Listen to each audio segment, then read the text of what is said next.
What's going on, everyone? It's me again, Travis Booker, your co-founder and president of Golden Door Foundation. I'm your host for today's interview, and with me today, I have Bree with me that's decided to join. Bree, could you introduce yourself? Okay, like Travis said, my name is Breoina Pernell. I am from Denmark, South Carolina, and I went to Denmark Ola High School. Um, I received my bachelor's degree at Coastal Carolina. My major was in psychology. And from there, I went to South Carolina State University, where I received my master's in vocational rehabilitation counseling. And today, I am a mental health counselor. Nice, pretty cool background you have there, Bree. So first, we're going to get into where you from in your high school. So you mentioned Denmark. I'm not sure if many people from South Carolina, might think of Denmark as a country, but it's actually a little city in South Carolina. So can you kind of tell us how it was growing up in Denmark and going to that high school? Growing up in Denmark, it was pretty cool. It's a really, really, really small town. So if you're not familiar with Denmark, that's where Voorhees College is in Denmark Tech. Um, and again, I went to high school, so we were the Vikings. Mhm. Um, Again, very, very small knit community. Everybody knows everybody. Everybody might not be kin, but everybody knows everybody, and it's so small knit where like students who go to Voorhees College, they actually become familiar with a lot of the locals in Denmark. So that just gives you an idea of how small it is. Nice. Nice. Well, hopefully that kind of explains to everyone how small your community was, but how close knit that it was. So growing up down there, how did you end up going to Coastal Carolina? Okay, so that story is very crazy, and I'm pretty sure we're gonna get more into that later. Mm, But Coastal Carolina, so I feel like it was far enough from home, but not too far. From Denmark, that's like 2 hours away. I think the location is what kind of drove me to there. Plus, Coastal Carolina, it was a pretty new school. It is a pretty new school. It was founded in 1954, and I know that's a long time ago, but most schools are like founded in like the 1800s and mhm. stuff. So it was a pretty new school, and I thought the location was pretty cool. Okay. And tell us what you studied at Coastal Carolina again, and why did you choose that? Okay, so I studied psychology, Mhm. and psychology is the study of the mind. And I thought that was pretty cool. I watch a lot of like crime solving shows, like a lot of Criminal Minds, and on Criminal Minds, they actually would profile the murderers to figure out like what kind of person would do this. And I always thought that was pretty cool. So I was drawn to psychology. Okay. And would you say that studying psychology was challenging at all? No, I don't feel like it was really challenging. It was really interesting though. You really, really, really learned a lot about like the brain and how important it is to like controlling like your entire body. Like everything starts with the brain. And Hmm. if that ain't working right, then ain't nothing gonna be working right. Right. Okay. So then from Coastal, you did postgraduate studies at South Carolina State. What went into that decision? Okay. So when I was at Coastal Carolina, it's a pretty crazy story. When I first got there, I cried so bad because I wanted to go home. Like it was just too far for me. I was like, I can't do this. I want to go home. So when I graduated from Coastal, I knew I didn't want to go off too far, number one. Number two, I knew I wanted to like go to a HBCU, even though I feel like with me going in grad school, I didn't really get the whole experience, but I did get to go to the HBCU, and Mhm. I got my master's.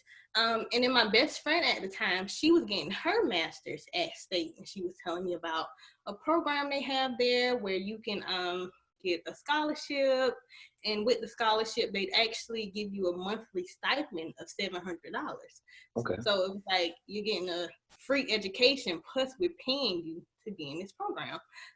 So I applied for the scholarship, and the scholarship was for the vocational rehabilitation counseling program, and I got accepted, so I went to state. Did you like that experience at state studying that? Was the master program harder than the bachelor's program? Was it like difficult to adjust or anything? Um, the biggest thing was being able to juggle work and school at the time. Because when I was doing undergrad, I was working like little part-time jobs, not working that much. So it wasn't really that big of a deal. But when I moved back home, I had a full-time job. I was working at the bank. So I would go to work from like 8:30 to 5 and then straight there. Because I worked at South State Bank in Orangeburg. Hmm. So that was like 5 minutes down the road. So I would literally go straight from work and go to class, and I'll be in class about 7, 8 o'clock. Then I drive on back to Denmark, and I did that like 4 times a week. Mm. Mm-hmm. Yeah. Got to put in that work while you going to school. Gotta put in that work. Okay. And so now, how would you say that educational path going from coastal and South Carolina State set you up for your current job now? Well, when I was at Coastal Carolina, I did well, first of all, I met a lot of like professors who did have a background in counseling. So they were really, really helpful. And while I was at Coastal, I actually did an internship where I was working at a rape crisis center. So Hmm. basically, what that was, I was on call. And if someone was like sexually assaulted, we would get the call and then they would send me out and I would actually, go and speak with the victim and just tell them a little bit about what we do and let them know about the resources that are available to them. So that helped me with like the whole crisis side. And then when I was at South Carolina State University, I did a practicum and an internship. So my practicum and my internship neither were focused on counseling. It was more so focused on vocational rehabilitation, which is like helping individuals with disabilities like find employment. Hmm. But it wasn't counseling based, but in that it is some counseling because you're kind of helping them with making decisions or trying to help them reach their goals. So it was a little bit of counseling in that, and then along with that came like case management and learning how to like record like your notes and things like that. So I picked up a little bit of stuff throughout all those experiences that I use now. Okay. And would you say your educational background was vital to becoming a counselor? Definitely. So like we said, I am a counselor that has been established, but I'm unlicensed. Okay, so with the program that I went through at state, all the classes that I took to graduate are classes that I would need to be able to apply for my license to become a licensed counselor. So that was very, very helpful. Like I can take the test anytime I'm ready to. Hmm. Okay. And so, with your work as a counselor for mental health, what are some of the things that you see that you think is important for people to know? What are some of the things that you learn while you're on the job? So whew, this is my first year as a counselor, so I have learned so much. I'm pretty sure I got a buttload of stuff that I still have to learn. But the most the most important thing that I'm learning is basically you're not gonna know everything. Hmm. So you still got a long way to go. You still got a lot of stuff that you need to learn. And that's what kind of prompted me to start with a little bit more self-educating. Okay. So I got my bachelor's, I got my master's, but I'm still learning, I'm still educating myself. I'm reading books, I'm going online, I'm doing research. So that's the biggest thing I'm learning. You're never going to stop learning in this profession. It's so much to know. Okay. And could you give us some of your daily responsibilities and tasks that you do on a daily basis? Okay. So number one, providing like individual therapy sessions to my patients. I sometimes do group therapy sessions. Right now, I'm actually working on getting a group together for patients who have like codependency Mhm. issues, dual diagnosis. So that would be like people who have issues with like drug or alcohol, plus they have a mental illness as well. So we're working on getting that group started. Okay. And along with that, I do like screenings and intakes. So this is where I meet with people who are interested in services, and I find out, what kind of stuff they have going on, what kind of diagnosis they may have, and then we talk about, what would their goals be as far as them like doing therapy. Okay. That seems pretty interesting and impactful on people's lives. Um, do you think with that job you can be successful in South Carolina, or is this something where you probably want to move, or could you just stay in South Carolina and really impact people's lives here?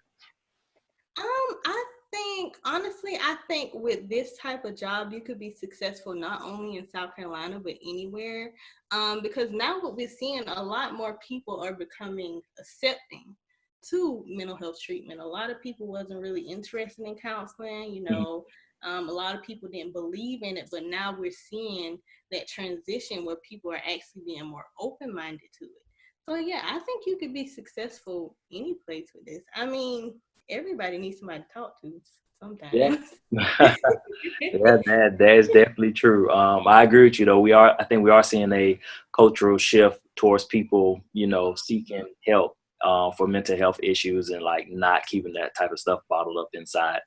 But speaking of people to talk to, what type of advice or suggestions would you give to students in South Carolina that want to study psychology or maybe currently studying psychology, that kind of want to have a career in that or even in like mental health counseling? What would you tell those students? Well, number one, don't be hard on yourself, because that was like one of the biggest issues I was having. I was really, really hard on myself because I graduated from school thinking that I was going to know everything, Hmm. thinking that I was going to connect with every patient I have, which isn't true, because, counseling is a personable experience and it's personalized by the person who's actually receiving the therapy. So, if they're in a session with you and they feel like they're not clicking with you, they have the right to, pick somebody else, get another therapist, because if we ain't clicking, this ain't gonna work. Yeah. So that was a really big one I had to learn. I don't know why I thought I was gonna connect with everybody. Everybody's gonna love me. It's gonna be so great. I'm gonna help everybody. I just thought I was Superman.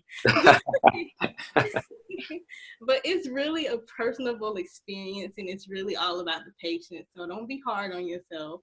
Um, Another big one is self-care, self-care, self-care. Okay. You are gonna go into this profession. You have to take care of yourself, okay? Because with counseling, you're like allowing people to come into your life and just spill it all out. And Right. you have to be able to, separate that from your personal life and be able to leave that at work. So self-care is really important. And again, just a lot of educating yourself, just making Mhm. sure, what it is that you need to be learning. Ooh, another one. I just thought about this one. So, with this profession, with any profession, you're like marketing yourself. Right. You want to make sure you're marketable. So by doing that in the counseling profession, that could be like getting a license, getting some certifications, being specialized in different kind of fields, even, becoming bilingual, learning another language, Mhm. learning sign language. There's some stuff that's gonna make you look really, really good when you going out and you're applying for these jobs. Like, let them know why they need you Right. and what you can bring to the table.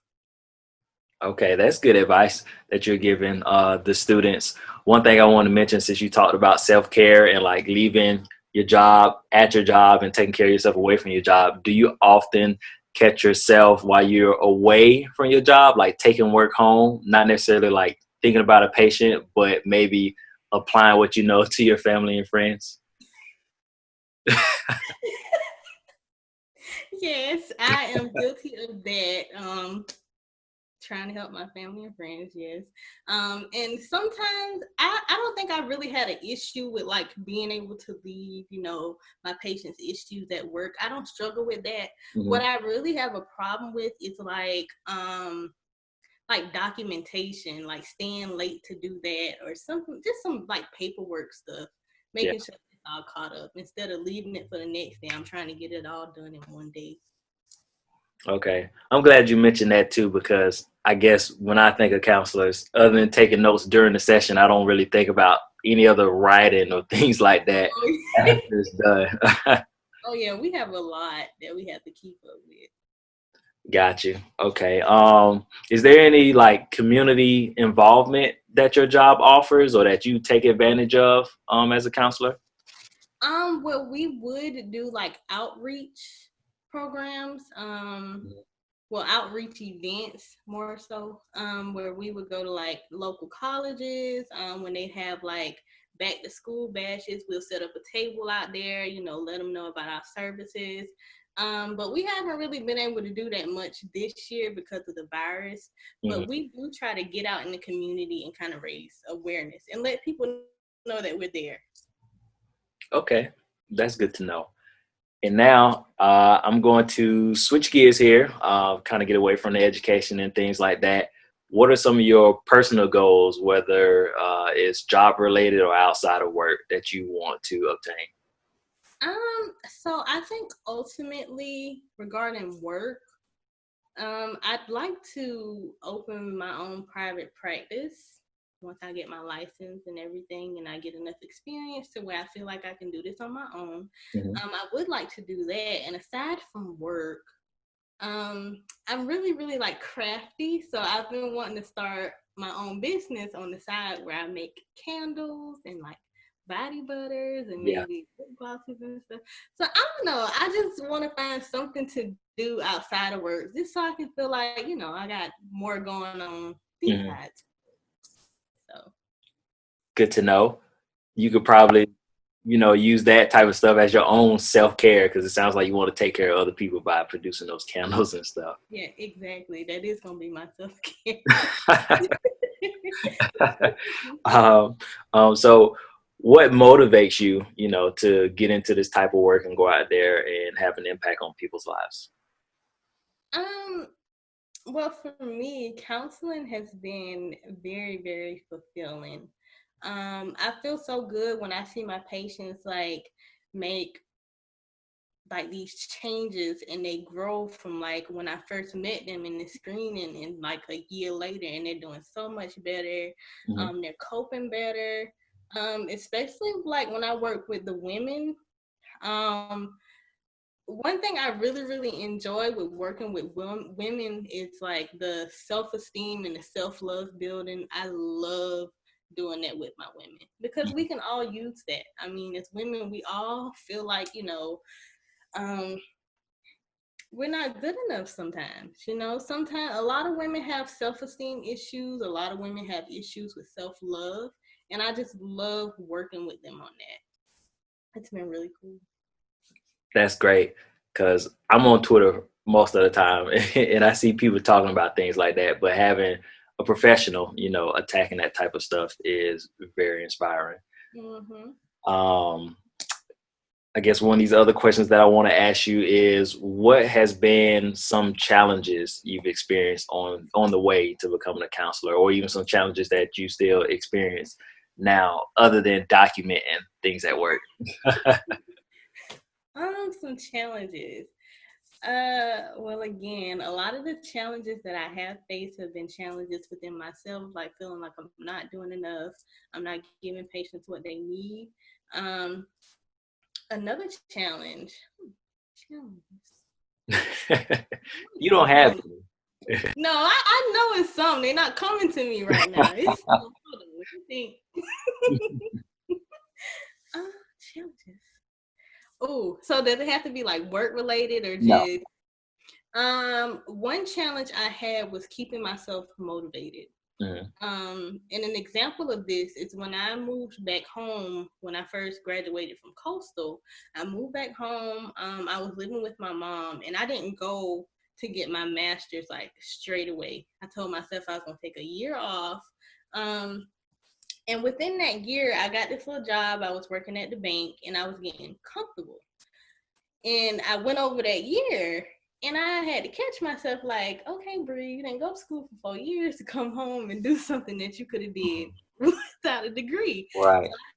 I had to get myself back into that position to say, okay, we got to keep pushing forward. It's time for us to go back to school. We got to reach our goals. So just being able to motivate myself, that was a challenge. I respect that.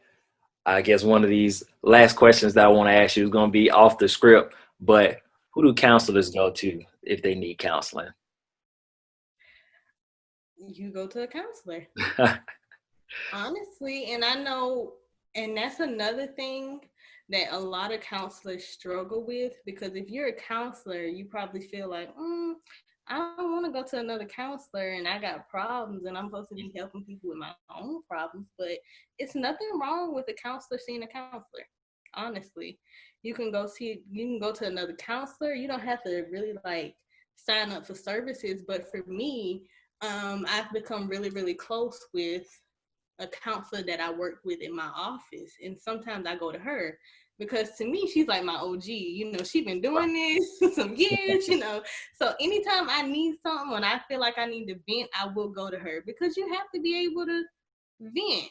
Mm-hmm. One thing I learned with counseling, a lot of the stuff that we are preaching to our patients, we don't use. Okay. Want to talk to somebody, being able to vent, journaling, self-care, like you're going to be doing everything you're telling your patients to do. Mm-hmm.